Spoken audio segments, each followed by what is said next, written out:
आपसे युक्तों को राधे राधे, जय श्री कृष्णा। रोजाना ऐसी और भी श्रीमद् भगवद गीता की वीडियोस देखने के लिए सब्सक्राइब करें हमारे चैनल श्री गौरी गिरधर को। इससे पहले की वीडियोस में हमने अध्याय 2 श्लोक नंबर 1 और 2 और 3 पढ़ लिए थे। यदि आप उन श्लोकों को पढ़ना चाहते हैं तो आप हमारे चैनल पर जाकर देख सकते हैं। आज की इस वीडियो में हम सभी पढ़ेंगे श्लोक नंबर 4, 5 और 6। चलिए शुरू करते हैं आज की इस वीडियो को। श्लोक नंबर 4। अर्जुन उवाच कथं भीष्म अहं संख्ये द्रोणं च मधुसूदन ईशुभिः प्रतियोत्स्यामि पूज्यार्हावः वरिसूदन।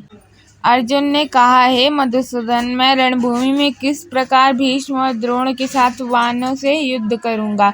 हे अरिसूदन, वे दोनों ही पूजनीय हैं। व्याख्या। अर्जुन का लक्ष्य भ्रष्ट करने वाला कायरतापूर्ण तर्क किसी अविवेकी को ही उचित प्रतीत हो सकता है। अर्जुन के ये तर्क उस व्यक्ति के लिए अर्थशून्य हैं जो मन के संयम को न खोकर परिस्थिति को ठीक प्रकार से समझता है।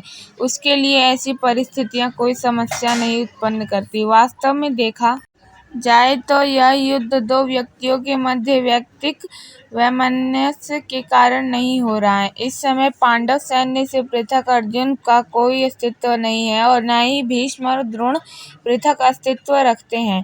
वे कौरव की सेना के ही अंग हैं।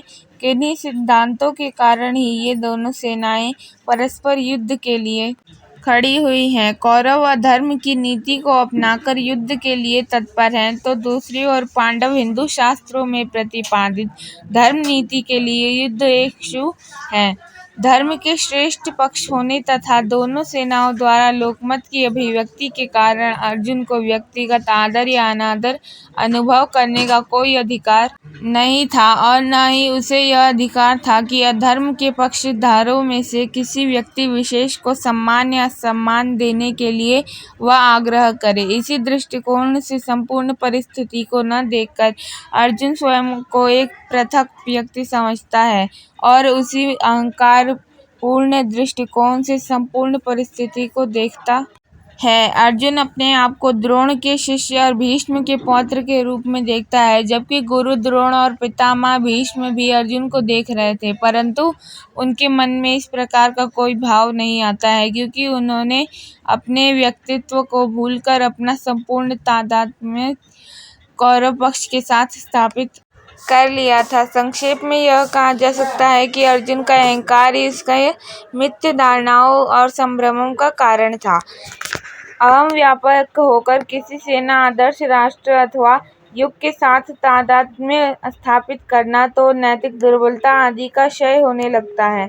पूर्ण नैतिक जीवन केवल वही जी सकता है जिसने अपने शुद्ध आत्मस्वरूप को पहचान लिया है, जो एकमेव अद्वितीय सर्वव्यापी एवं समस्त नाम रूपों में व्याप्त है। आगे हम देखेंगे कि भगवान श्री कृष्ण इस सत्य का उपदेश अर्जुन के मानसिक रोग के निवारणार्थ उपचार के रूप में करते हैं।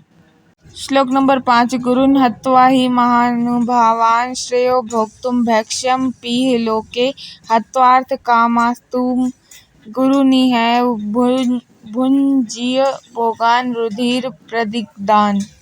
हिंदी अर्थ। इन महानुभाव गुरुजनों को मारने से इस लोक में भिक्षा का अन्न भी ग्रहण करना अधिक कल्याणकारक है, क्योंकि गुरुजनों को मारकर मैं इस लोक में रक्त रंजित अर्थ और काम रूप भोगों को ही भोगूंगा।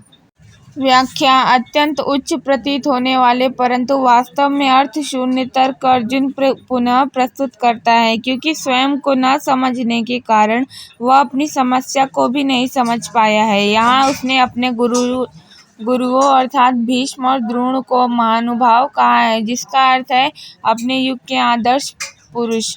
अपनी संस्कृति में जो कुछ उच्च और श्रेष्ठ है उसके वे प्रतीक स्वरूप है, जिन्होंने विशाल और उदार अंतःकरण से सनातन धर्म के लिए अनेक प्रकार के त्याग किए। अपनी संस्कृति के ऐसे श्रेष्ठ आदर्श योग पुरुष का नाश केवल व्यक्तिगत शक्ति एवं पदलिप्सा के लिए करना किसी प्रकार उचित नहीं प्रतीत होता है। केवल वह युग विशेष ही नहीं, बल्कि इन महापुरुषों के अमूल्य जीवनोच्छेद होने से भावी पीढ़ियां भी दरिद्र हो जाएंगी। अर्जुन कहता है कि संस्कृति के उपवन की सुंदरतम सुमनों को विनष्ट करने का विचार त्याग कर पांडवों के लिए भिक्षान पर जीवन यापन करना अधिक उचित होगा।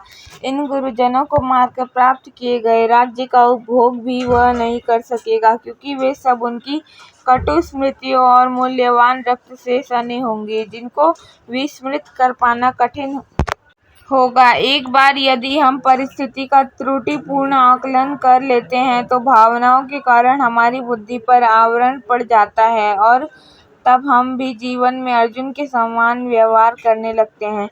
इसका स्पष्ट संकेत व्यास जी द्वारा इस घटना में किए गए विस्तृत वर्णन में देखने को मिलता है।